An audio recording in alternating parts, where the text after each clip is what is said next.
Okay, so the majority of teachers around the world use something like PowerPoint or Google Slides to present information to their students.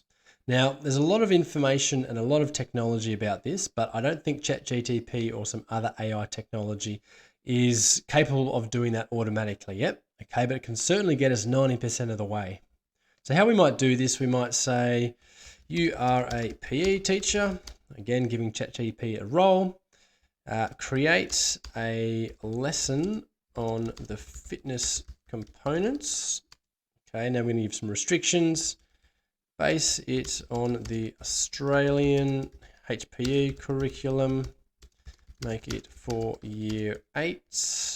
Okay, and now we might add some format. Make it simple and able to be used in a PowerPoint presentation.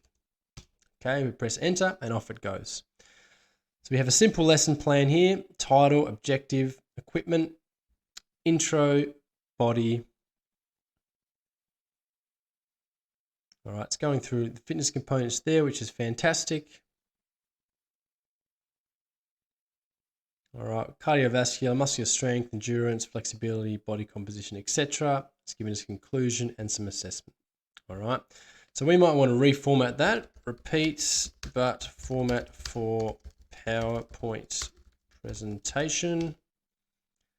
Okay, so it's going to take that information and now it's going to give us some slide suggestions. So slide 1 title, slide 2 objective, slide 3 introduction, slide 4 cardiovascular endurance, etc. So as you can see, it's thought about what would be useful for PowerPoint. It's given us dot points, minimal information, okay, and a really nice 10 slide, 11 slide PowerPoint. All right, it's giving us a little note down the bottom as well.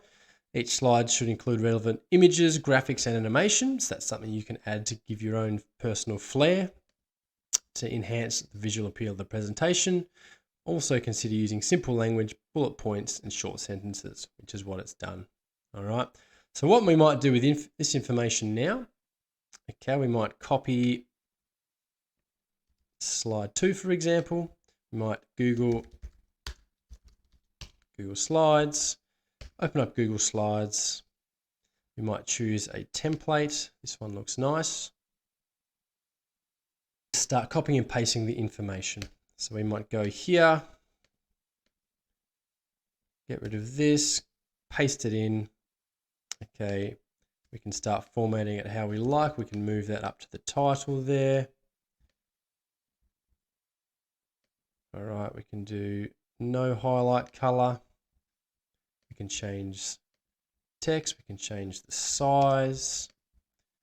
We can do the same for this as well. Let's make that up to 20, nice and big for us. All right, and we can also add a picture and things like that. Okay, so really a simple process. In a couple of seconds, we've got the ideas, we've got the format, we've got the information. We just need to copy and paste and then add our own personal flair, ready to present to our students.